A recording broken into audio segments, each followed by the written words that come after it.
Wanita warga emas yang dipercayai memandu melawan arus di kilometer 9 Jalan Johor Bahru Air Hitam baru-baru ini disyaki mengalami penyakit dementia. Ketika kejadian itu, dia tidak berada di bawah pengaruh alkohol.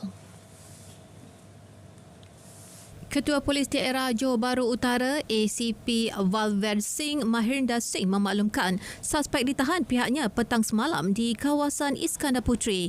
Keterangannya akan diambil bagi membantu siasatan. Ia susulan pihaknya mengesan satu video tular di media sosial yang memaparkan seorang wanita disyaki suspek memandu kereta melawan arus. Orang awam diminta tidak membuat sebarang spekulasi berhubung insiden berkenaan, sebaliknya menyerahkan kepada polis untuk melakukan siasatan lanjut. Kes disiasat di bawah Seksyen 42-1 Akta Pengangkutan Jalan 1987.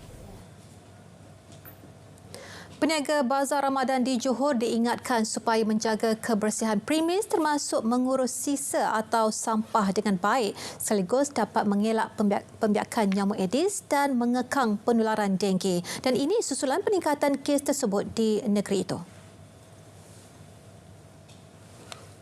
InsyaAllah kita cuba sedaya upaya untuk memastikan bilangan kes denggi kita dah tahun ini akan kita kekanglah sebaik mungkin insyaAllah.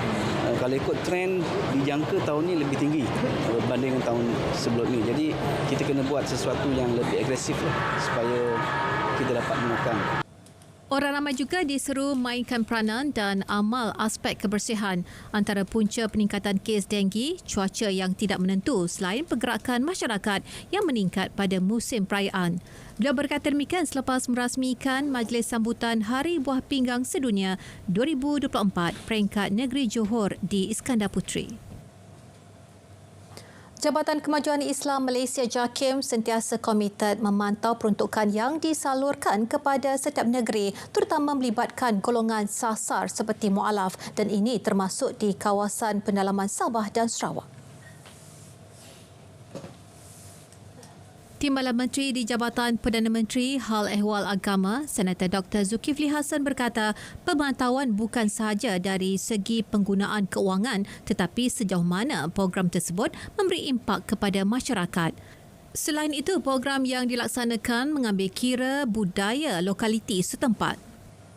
Prosesnya, proses sedia ada. Kita memang sentiasa memantau setiap apa yang kita peruntukkan itu perlu ada laporan dan perlu ada pemantauan dan ada bahagian-bahagian yang akan melaksanakannya. Ianya bukan sekadar pemantauan tetapi kita juga mengukur sejauh mana impak program-program tersebut dari masa ke semasa. Dan ini sangat penting kerana kita bukan sahaja memantau dari segi penggunaan kewangan itu tetapi apa yang paling penting, apa yang diperuntukkan itu dapat membawa impak yang besar kepada masyarakat.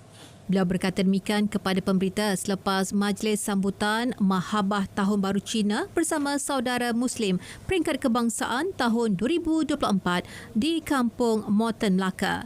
Dalam pada itu, di Melaka sebanyak 14.7 juta ringgit diperuntukkan bagi golongan mu'alaf pada tahun ini.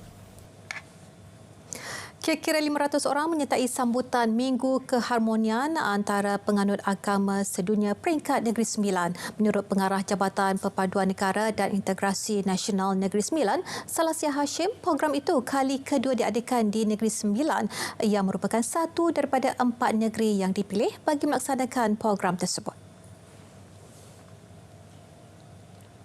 Negeri Sembilan ini merupakan satu keutamaan untuk kerajaan persekutuan khususnya memberikan dana peruntukan ini kerana komposisi kaum di Negeri Sembilan sendiri yang sangat multi, sangat pelbagai, sangat rencamlah, di mana tapak-tapak integrasi memang perlu diadakan dengan lebih kerap dan banyak, khususnya di rumah-rumah ibadat untuk meningkatkan jurang-jurang yang renggang antara rumah-rumah ibadat Islam dan bukan Islam. Kadang-kadang mereka dalam kawasan yang sama tapi tidak ada interaksi.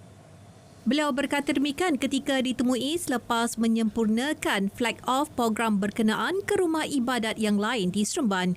Kunjungan dibuat ke 5 buah rumah ibadat agama Islam dan rumah ibadat bukan agama Islam di seluruh negeri. Rumah ibadat ni mempunyai peran penting untuk komuniti kawasan tersebut. Jadi itulah program yang keharmonian tiap-tiap tahun tu bagus untuk perlu diadakan tiap-tiap tahun.